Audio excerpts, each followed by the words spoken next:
Safe drive save life এই নিয়ে প্রচুর প্রচার করা হয়, কিন্তু তারপরেও হয়তো কোথাও গিয়ে সাধারণ মানুষের এখনো হুঁশ ফিরছে না। বোতল গিলে গাড়ি না চালানোর জন্য এতবার করে এত ক্যাম্পেইন, এত পরামর্শ দেওয়া হলেও পুলিশ প্রশাসনকে একেবারে বুড়ো আঙুল কিছু মানুষের। এমনকি এই ধরনের অবস্থায় যদি আপনি গাড়ি চালান, চালক হিসেবে কিন্তু আপনার জরিমানাও করা হয়, এখানে কোনো ছাড় দেওয়া হয় না। তো তারপর তাতেও কি পরিস্থিতির কোনো বদল হচ্ছে? সচেতনতা যে এখনো সর্বস্তরে পৌঁছায়নি তার হাতে নাতে প্রমাণ মিলল মেদিনীপুরে। জানা গিয়েছে মেদিনীপুর শহরের রাজারদিঘি পাড় সংলগ্ন এলাকায় হাজির হয় একটি 4 চাকার গাড়ি। সেই সময় গাড়িতে ছিলেন 2 যুবক। রাস্তার শেষ প্রান্তে এসে তারা দেখেন যে সামনেই রয়েছে একটা বড় দিঘি। অগত্যা সরু গলিতেই গাড়ি ঢোকানোর চেষ্টা চলছিল। প্রত্যক্ষদর্শীরা বলছেন যে প্রচন্ড গতিতে সেই গাড়ি ঘোরাতে গিয়ে বাঁধানো পাড় থেকে গভীর দিঘির জলে পড়ে যায় গাড়িটি। শীতের সন্ধ্যায় চালক সহ গাড়ির জলে পড়তেই এলাকায় চাঞ্চল্য ছড়িয়ে পড়ে। ধীরে ধীরে সেটি ডুবতে শুরু করে। চালক বেরোনোর ক্ষেত্রে তৎপরতা দেখাতে পারেননি। সঙ্গে থাকা অপরজন তাকে কোনোভাবে সেখান থেকে উদ্ধার করেন। এরপর ডুবে যায় গাড়িটি। খবর পেয়ে কৌতূহলী মানুষ সেখানে জড়ো হয়ে ভিড় করেন।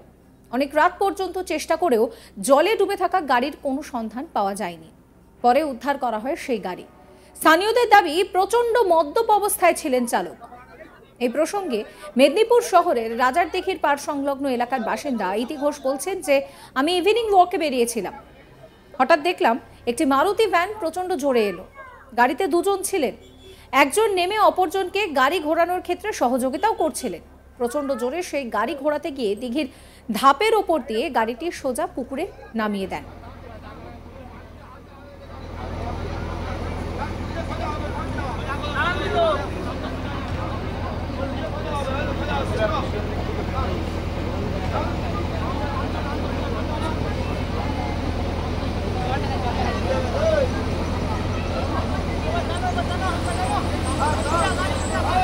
ওখানে লোক খালি করো, লোক খালি করো। আয় আসিস, আয় আসিস ওখানে থামপোস্টের কাছ থেকে এলাকা সরান না, মিলে মিলে এখানে সব দেখাবো।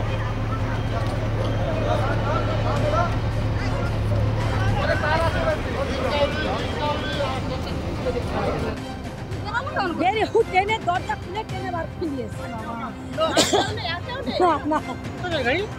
কি করে আনবি না? ওই ছেলেটা ছিল ড্রাইভারটা। আমি কাউকে তো বাইরে ছেলের বলতে তুই তাড়াতাড়ি যা, তুই তাড়াতাড়ি যা। নাও কত দূরে গেলে কি ঘুরাতে যে তো গড়ি গেছে, ঘুরাতে পারেনি। ওইটা এইখানটা কাল সামলানো সবার পক্ষে সম্ভব নয়।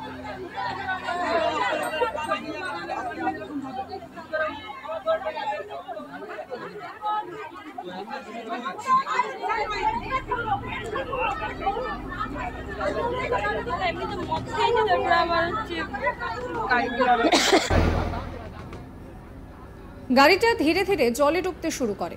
প্রত্যক্ষদর্শীরা বলছেন যে বারবার চালককে সেখান থেকে বেরোতেও বলা হয়, কিন্তু সে বেরোতে পারেনি। বেরোনোর মতন সে অবস্থায় ছিল না। এরপর তার সঙ্গে থাকা যুবক দ্রুত তাকে সেখান থেকে বের করেন। চোখের সামনে গাড়িটা ধীরে ধীরে জলে ডুবে যায়। প্রত্যক্ষদর্শী ইতি ঘোষের কথা শোনাবো আপনাদের। আমি ইভিনিং ওয়াক করছিলাম, গাড়িটা ওই স্ট্রিটেই আসছিল। হ্যাঁ, রাজাবাজার এই পঞ্চচক থেকে সিধা দিয়ে এখানে এসে গাড়িটা ঠিক এরকম ভাবে রয়ে যাচ্ছে। ড্রাইভার বাবু চেষ্টা করছেন পিছন দিকে কাটানো। আরেকজন যে ছিলেন উনি কিন্তু অরিজিনাল ড্রাইভার নয়, আরেকজন ছিল। সে ইট নিয়ে এসে পেছনের চাকায় দেওয়ার চেষ্টা করেছিল যাতে ব্যাকে গাড়িটা নিয়ে যাওয়া হয়, কিন্তু পারেনি। গাড়িটা সোজা মুখ করে একদম সামনের দিকে এরকম ব্যাকে এইভাবে এগিয়ে আসে। তখন অর্ধেক ডোবেনি, ড্রাইভারকে দেখা যাচ্ছে।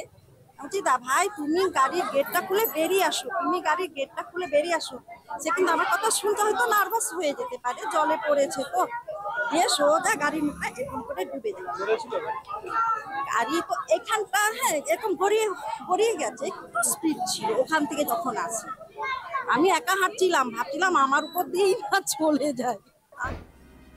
এদিকে খবর পেয়ে ঘটনাস্থলে ছুটে যান স্থানীয় কাউন্সিলর সৌরভ বসু। প্রচুর মানুষ ভিড় করতে থাকেন। কাউন্সিলর উদ্যোগ নেন সেই গাড়িটিকে উদ্ধার করার। সেই মতো একটি জেসিবি ডাকা হয়, কিন্তু সেই জেসিবির কর্মীরা ধাতব তার দিয়ে গাড়িটিকে বেঁধে তোলার উদ্যোগ নেন। এমনকি উদ্ধার কার্যে আসা কর্মীরাও গভীর জলে নেমে গাড়িটির সন্ধান করতে পারেনি। এরপর কোতোয়ালি পুলিশের পক্ষ থেকে উদ্যোগ নেওয়া হয়। তারপর অনেক চেষ্টা করে গভীর জলে ডুবে থাকা গাড়িটির সন্ধান মেলে। দীর্ঘক্ষণ চেষ্টার পর জেসিবি দিয়ে সেই গাড়িটিকে তোলা হয়। তবে এই প্রসঙ্গে স্থানীয় বাসিন্দা অর্চিত বেরা বলছেন যে সংকীর্ণ এই গলিতে যেভাবে গাড়িটি ঘোরানোর চেষ্টা হচ্ছিল তা ভীষণ অস্বাভাবিক ছিল। তারপরে গাড়ি এখান থেকে সজোরে গিয়ে পড়ে যায় জলে। যা দেখছি তাতে মনে হচ্ছে যে চালক নেশার আসক্ত ছিল, সেই কারণেই এই দুর্ঘটনা ঘটেছে। সৌরভ বসু তিনি কি বলছেন শোনাবো। ঘটনা যেটা ঘটেছে, এলাকার লোকজনের মুখে খবর পেলাম যে একটি মারুতি ভ্যান ওমিনি ওই পাশ থেকে এসে রাজারপুকুরের মুখ থেকে এসেছিল, এসে কন্ট্রোল করতে না পেরে সোজা জলে নেমে গেছে। গাড়িতে ড্রাইভার যে ছিল, এলাকার লোকের সহযোগিতায় ড্রাইভারকে গাড়ি থেকে বার করা হয়েছে। যেটা জানলাম আমাদেরই মেদিনীপুর পৌরসভার 1 নম্বর ওয়ার্ডের বেনাপুকুরের এলাকার গাড়ি, ওখানেরই ছেলে চালাচ্ছিল। ছেলেটাকে বার করে নেওয়া হয়েছে, কিন্তু গাড়িটা তলিয়ে গেছে। গাড়িতে দুজন ছিল, কিন্তু একজন বাইরে ছিল, আরেকজন ভিতরে ছিল, যে ড্রাইভার যে চালাচ্ছিল। এবার পুলিশকে জানানো হয়েছে, পুলিশের পক্ষ থেকে ওরা জেসিবি বা ক্রেন আনার ব্যবস্থা করা হচ্ছে, নেমে যাতে গাড়িটাকে তোলা যায়। এখন এই গলিগুলো ছোট গলি, এর মধ্যে বিভিন্ন এলাকা থেকে গাড়ি আসছে, গাড়ি মানে বাচ্চারা খেলাধুলা করে। আজকে যে ঘটনাটা ঘটলো, এটা সত্যি ভয়ের পরিবেশ সৃষ্টি করে। তার কারণ হচ্ছে বিভিন্ন এলাকার গাড়ি এখানে গাড়ি ঘোরাতে আসছে, করছে। আগামী দিনে এগুলো আমাদের চিন্তা ভাবনা করতে হবে, কারণ অনেক বাচ্চা এখানে পাশাপাশি, আপনারা জানেন বস্তি আছে, অনেক বাচ্চা এখানে খেলাধুলা করে এই পুকুর পাড়ে। সেটা আমরা দেখছি কি করা যায়। আপাতত এই গাড়িটাকে তোলার ব্যবস্থা করি। পুলিশকে বলেছি, আইসিকে আমি ফোন করেছি, বলেছি, পুলিশ আসছে, অ্যারেঞ্জমেন্ট করছে। তোলার পরে দেখছি আগামী দিনে চিন্তা ভাবনা করতে হবে। স্থানীয় বাসিন্দা অর্চিত বেরা কি বলছেন শোনাবো। গাড়ি একটা ব্যাক করতে এসেছিল এখানে, বা গাড়ি ধুতে এসেছিল, ও গাড়িটা ব্রেক ঠিক মতো লাগেনি, গাড়ি নিয়ে সোজা পুকুরে ঢুকে গেছে। আর ঢুকে যাওয়ার পর ওই চলন্ত অবস্থা থেকেই গাড়ি ঢুকে যাওয়ার পর ছেলেটাকে, যে ড্রাইভার ছিল, একটু কম বয়স্ক করে একটি ড্রাইভার ছিল, ওকে ওখান থেকে বের করা হয়েছে কোনোভাবে। অর্ধেকটা জলে ডুবে যাওয়ার পর ওকে বের করা হয়েছে। তারপরে গাড়ি নিচে চলে গেছে, কিন্তু ছেলেটাকে বাঁচানো গেছে। মনে হচ্ছে কোনোভাবে মানে এখানে ঢালেও অপরিচিত জায়গা 1 নম্বর, এটা মনে হতে পারে। আর দ্বিতীয় জায়গা হচ্ছে এই জায়গাটাও বুঝতে পারেনি, ব্রেক মারার মতো কিরকম পজিশন হয় সেটা বুঝতে পারেনি, তাই জন্য।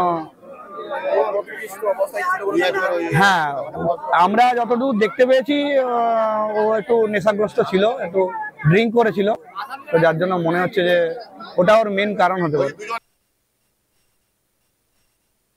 সাবস্ক্রাইব করবেন আজ তাক বাংলার ইউটিউব চ্যানেলকে, ফলো করবেন হোয়াটসঅ্যাপ চ্যানেলও।